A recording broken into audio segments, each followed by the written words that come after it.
हमारी शिक्षा नीति क्या होनी चाहिए, हमारी करिकुलम्स क्या होने चाहिए, मंत्री कौन होगा, भारतीय जनता पार्टी का अध्यक्ष कौन होगा, प्रधानमंत्री का चेहरा कौन होगा भारतीय जनता पार्टी, ये तमाम निर्णय आरएसएस लेती। यहां तक कि मंत्रियों के ओएसडी आरएसएस के लगते हैं, यूपीएससी का चेयरमैन आरएसएस लगाती है, यूनिवर्सिटीज के वाइस चांसलर्स आरएसएस के लगते हैं, एनटीए जो आजकल विवादों के घेरे में है उसका चेयरमैन आरएसएस लगाएगा।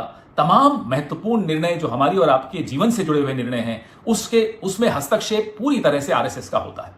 साथियों, कुछ दिनों पहले एनडीए सरकार ने एक ऐसा आदेश निरस्त किया जो 1966 का आदेश था, जिसके तहत सरकारी कर्मचारी आरएसएस की गतिविधियों में भाग नहीं ले सकते थे, वो गैर कानूनी माना जाता था।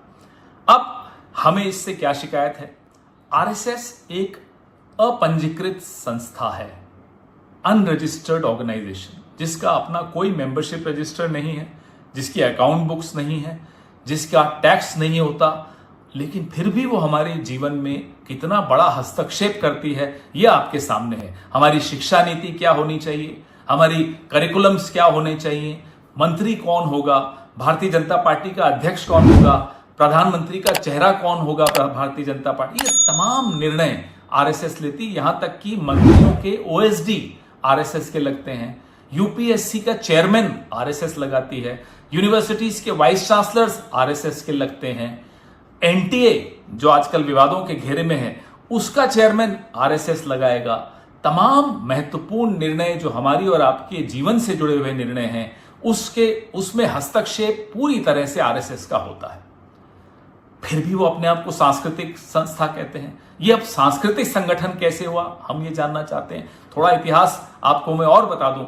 जब फरवरी 1948 में सरदार वल्लभ भाई पटेल ने, जो कि उस वक्त गृह मंत्री थे, आरएसएस पर पाबंदी लगाई, तो नोटिफिकेशन में क्या लिखा कि आरएसएस गैर कानूनी काम कर रहे हैं, गैर कानूनी हथियार इकट्ठे कर रहे हैं, पैम्फलेट्स बांट रहे हैं जिसमें नफरत की भाषा लिखी है, पैम्फलेट्स में लोगों से आह्वान किया जा रहा है कि आतंकी घटनाओं को अंजाम देने के लिए। ये सब हम नहीं कह रहे, ये सरकार की नोटिफिकेशन है, सरदार वल्लभ भाई पटेल की नोटिफिकेशन है, 1948 की फरवरी की नोटिफिकेशन है। इस पाबंदी के बाद गोलवालकर साहब ने बड़ी गुहार लगाई भारत सरकार को और प्रधानमंत्री को और सरदार वल्लभ भाई पटेल को, क्योंकि सरदार वल्लभ भाई पटेल उस वक्त गृह मंत्री थे। उन्होंने उनसे चर्चा शुरू की।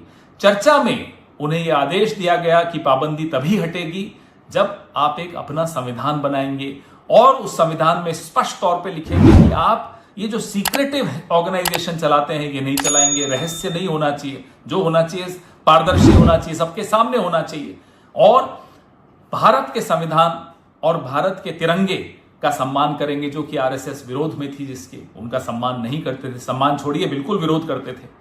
तीसरा था कि आप राजनीति नहीं करेंगे, सांस्कृतिक काम करते रहिए अपना। फिर जाकर सरदार वल्लभ भाई पटेल ने पाबंदी हटाई। पाबंदी हटने के बाद संघ में बड़ी ब्रेनस्टॉर्मिंग हुई, बड़ी चर्चा हुई कि जब हम पर पाबंदी लगी थी तब कोई राजनीतिक दल हमारी रक्षा में नहीं आया, हमें अपना एक राजनीतिक दल भी बनाना चाहिए। उस ब्रेनस्टॉर्मिंग का नतीजा था भारतीय जनसंघ। जनसंघ के विषय में हम कई बार चर्चा कर चुके हैं। फिर उसके बाद उस नए अवतार में भारतीय जनता पार्टी आई 80 के दशक में। किस तरह से आरएसएस जनसंघ को चलाता था, आरएसएस भारतीय जनता पार्टी को चलाता है, वो आप सबसे कुछ छिपा हुआ है नहीं, इसमें कोई सीक्रेट नहीं है। सबको मालूम है कि आरएसएस ही इनको कंट्रोल करता है, आरएसएस इनकी दिशा तय करता है, आरएसएस कौन कहां किस पद पर बैठेगा वो तय करता है।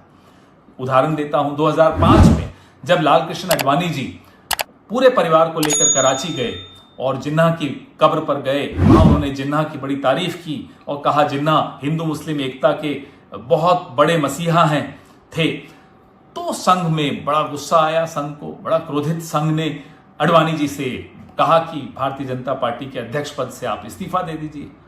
आडवाणी जी को देना पड़ा। आडवाणी जी ने फिर सार्वजनिक रूप से कहा कि ये अच्छी बात नहीं है कि लोग ये बात करने लगे हैं, चर्चा करने लगे हैं कि भाजपा बिना संघ के इशारे पे कुछ नहीं कर सकती। ये न संघ के लिए अच्छा है न भाजपा के लिए अच्छा है। ये आडवाणी जी का भाषण था जो उन्होंने नेशनल एग्जीक्यूटिव में कहा था चेन्नई में। उसके बाद 2013 में जब नरेंद्र मोदी जी को प्रचार पैनल का प्रमुख बनाया, तब आडवाणी जी ने विरोध स्वरूप पार्टी के सभी पदों से इस्तीफा दिया। तब भी आरएसएस ने उन्हें आदेश दिया कि इस्तीफा वापस लीजिए और Bharatiya Janata party parliamentary board ने जो निर्णय लिया है उसका सम्मान कीजिए। आडवाणी जी ने फिर इस्तीफा वापस लिया। तो बताइए, अगर तमाम राजनीतिक निर्णयों में, भारतीय जनता पार्टी के निर्णयों में आरएसएस हस्तक्षेप करती है, आरएसएस बताती है किसको कब इस्तीफा देना है, किसको कब इस्तीफा वापस लेना है, तो ये सांस्कृतिक संस्था कैसे हुई? और अगर ये सांस्कृतिक संगठन नहीं है तो राजनीतिक है, क्योंकि राजनीति में रोज हस्तक्षेप करती है। और अगर ये राजनीतिक संगठन है तो सरकारी मुलाजिमों को क्यों इस संगठन की गतिविधियों में भाग लेना चाहिए? कल को किसी भी सरकारी कर्मचारी को अच्छी पोस्टिंग चाहिए, प्रमोशन चाहिए, तो वो क्या करेगा? वो आरएसएस की यूनिफॉर्म पहनेगा, सुबह शाखा में एक दिन शक्ल दिखा देगा और उसकी प्रमोशन हो जाएगी। तो क्या वो संविधान की रक्षा कर पाएगा? क्या वो गरीबों की रक्षा कर पाएगा? क्या उनके हकों के लिए लड़ पाएगा? वो सिर्फ और सिर्फ अपने शाखा वालों को खुश रखेगा, अपने प्रांत प्रचारक को खुश रखेगा, अपने नगर प्रचारक को खुश रखेगा, जिला प्रचारक को खुश रखेगा। क्या इस तरह से सरकारें चलेंगी? क्या इस तरह से सरकारें चलनी चाहिए? अगर आरएसएस उतना ही सांस्कृतिक है जितना स्पिक मैके राजनीतिक है, ये बात अगर आपको समझ में आ जाएगी तो आप मान लेंगे कि आरएसएस का दूर दूर तक किसी सांस्कृतिक संगठन से कोई रिश्ता नहीं है, कोई मतलब नहीं है। वो पूरी तरह से खालिस राजनीतिक संगठन है और इसलिए सरकारी कर्मचारियों को आरएसएस की गतिविधियों में भाग लेना नहीं चाहिए। वो देश के लिए गलत होगा, संविधान के लिए गलत होगा और सरकारों के लिए गलत होगा। हम इसलिए उसका विरोध करते हैं।